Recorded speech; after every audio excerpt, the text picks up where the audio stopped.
성경 읽어주는 남자입니다.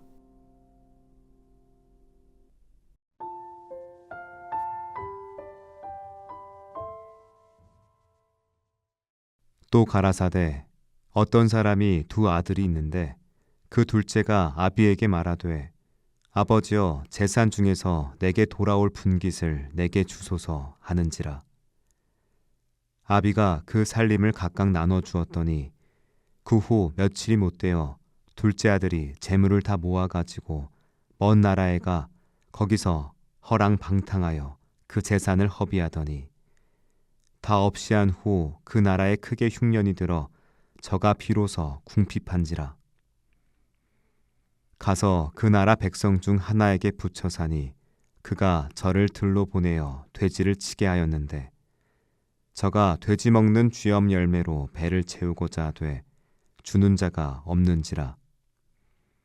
이에 스스로 돌이켜 가로되 내 아버지에게는 양식이 풍족한 품꾼이 얼마나 많은고 나는 여기서 줄여 죽는구나. 내가 일어나 아버지께 가서 이르기를 아버지여 내가 하늘과 아버지께 죄를 얻었사오니 지금부터는 아버지의 아들이라 일컬음을 감당치 못하겠나이다. 나를 품꾼의 하나로 보소서 하리라 하고 이에 일어나서 아버지께로 돌아가니라. 아직도 상거가 먼데 아버지가 저를 보고 측은히 여겨 달려가 목을 안고 입을 맞추니 아들이 가로되 아버지여 내가 하늘과 아버지께 죄를 얻었사오니 지금부터는 아버지의 아들이라 일컬음을 감당치 못하겠나이다 하나. 아버지는 종들에게 이르되 제일 좋은 옷을 내어다가 입히고 손에 가락지를 끼우고 발에 신을 신기라. 그리고 살찐 송아지를 끌어다가 잡으라. 우리가 먹고 즐기자.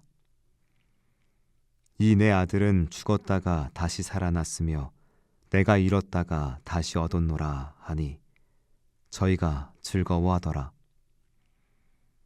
맏아들은 밭에 있다가 돌아와 집에 가까웠을 때에 풍류와 춤소리 소리를 듣고 한 종을 불러 이 무슨 일인가 물은데 대답하여 당신의 동생이 돌아왔음에 당신의 아버지가 그의 건강한 몸을 다시 맞아들이게 됨을 인하여 살찐 송아리를 잡았나이다 하니 저가 노하여 들어가기를 즐겨 아니하거늘 아버지가 나와서 권한대 아버지께 대답하여 가로되 내가 여러 해 아버지를 섬겨 명을 어김이 없거늘 내게는 염소 새끼라도 주어 나와 내 벗으로 즐기게 하신 일이 없더니 아버지의 살림을 창기와 함께 먹어버린 이 아들이 돌아오매 이를 위하여 살찐 송아지를 잡으셨나이다.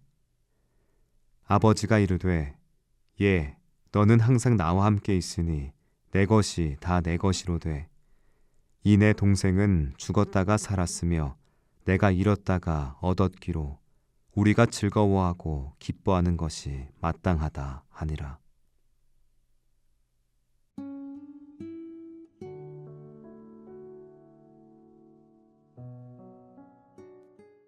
한 아들이 집을 떠났습니다. 손에는 아버지가 준 유산이 쥐어져 있었고 마음은 자유에 대한 기대감으로 가득 차 있었습니다. 처음 세상을 향해 달려갔을 땐 모든 것을 뜻대로 할 수 있을 거라 믿었습니다. 그러나 얼마 지나지 않아 돈은 바닥났고 삶은 점점 비참해졌습니다. 배고픔과 외로움 속에서 그는 문득 아버지를 떠올렸습니다. 아버지 집의 품꾼들도 나보다 낫다. 그는 결국 돌아가기로 결심합니다. 아버지는 멀리서부터 아들을 알아보았습니다.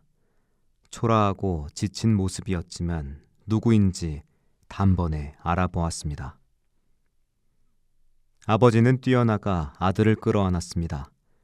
내가 돌아왔구나. 아버지는 그를 종처럼 대하지 않았습니다.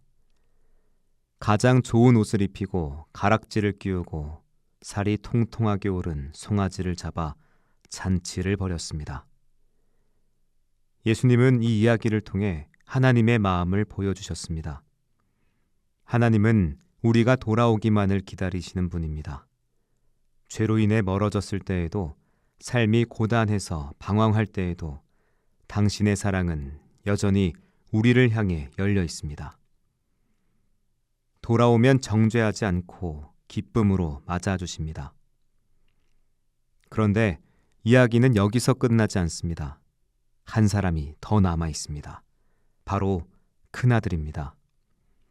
그는 들에서 일하고 돌아오다가 집에서 들려오는 음악 소리를 들었습니다. 잔치가 열리고 있었습니다. 무슨 일인가? 종에게 묻자 동생이 돌아왔고 아버지가 기뻐서 잔치를 벌였다는 이야기를 들었습니다. 하지만 큰아들은 기뻐하지 않습니다. 그는 오히려 화를 내며 아버지에게 따졌습니다. 동생은 아버지의 재산을 허비했는데 아버지는 저놈을 위해 잔치를 베푸셨군요. 저는 아버지를 위해 이렇게 오랫동안 충성했지만 저에게는 염소 한 마리도 주지 않으셨습니다. 아버지는 큰아들에게 말했습니다. 얘야, 너는 항상 나와 함께 있고 내 것이 다 내 것이잖니. 하지만 내 동생은 죽었다가 살아났고 잃었다가 찾았으니 기뻐해야 하지 않겠니? 이 비유에서 둘째 아들은 나갔다 돌아왔지만 큰아들은 나가지 않았으나 밖에 있었습니다. 몸은 집에 있었지만 마음은 멀리 있었습니다.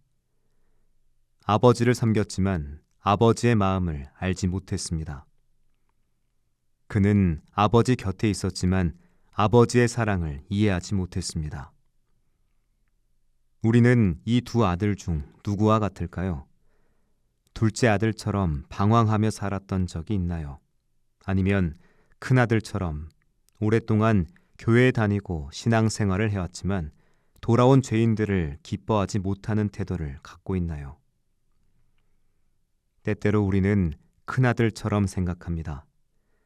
나는 이렇게 열심히 신앙생활을 하는데 저 사람은 한때 세상에서 방황하더니 돌아와서 큰 축복을 받네. 하나님이 공평하지 않다고 느낄 수도 있습니다. 하지만 하나님은 언제나 공평하십니다. 하나님이 보여주시는 것은 상벌을 가르는 엄한 논리가 아니라 회복시키는 사랑입니다. 하나님께 돌아온 사람들을 기뻐하는 것이 하나님 나라의 기쁨입니다. 안타깝게도 신앙 공동체의 사람들이 큰아들처럼 굴 때가 많습니다. 죄인들이 돌아왔을 때 그들을 환영하고 있나요? 아니면 마음속으로 판단하고 있나요? 예수님께서 이 비유를 말씀하셨을 때 바리새인들과 서기관들은 큰아들과 같았습니다. 그들은 예수님께서 죄인들과 함께 식사하는 걸 못마땅히 했습니다. 그들은 하나님을 위해 율법을 철저히 지킨다고 생각했지만 정작 하나님이 기뻐하는 일이 무엇인지 깨닫지 못했습니다. 돌아오지 못하는 탕자는 누구일까요? 둘째 아들이 아닙니다. 그는 이미 아버지의 품으로 돌아왔습니다. 오히려 큰아들이 돌아오지 못한 탕자일 수도 있습니다. 그는 집에 있었지만 아버지의 마음을 알지 못했습니다. 하나님은 우리 모두가 집 안으로 들어오기를 원하십니다. 돌아온 자들과 함께 기뻐하기를 원하십니다. 하나님께선 탕자를 기다리시지만 동시에 집 안에 머물러 있으면서도 마음은 멀리 있는 이들에게도 말씀하십니다. 얘야, 너도 함께 기뻐하자. 큰아들은 결국 안으로 들어갔을까요? 예수님은 열린 결론으로 비유를 마무리하셨습니다. 이 마무리는 혹시 우리에게 결정을 맡기신다는 뜻이 아닐까요?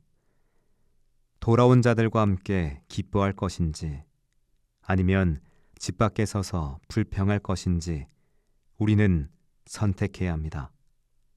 기도하겠습니다. 주님의 마음을 알게 하소서. 돌아온 자들과 함께 기뻐하며 은혜를 누리는 삶을 살게 하소서. 아멘.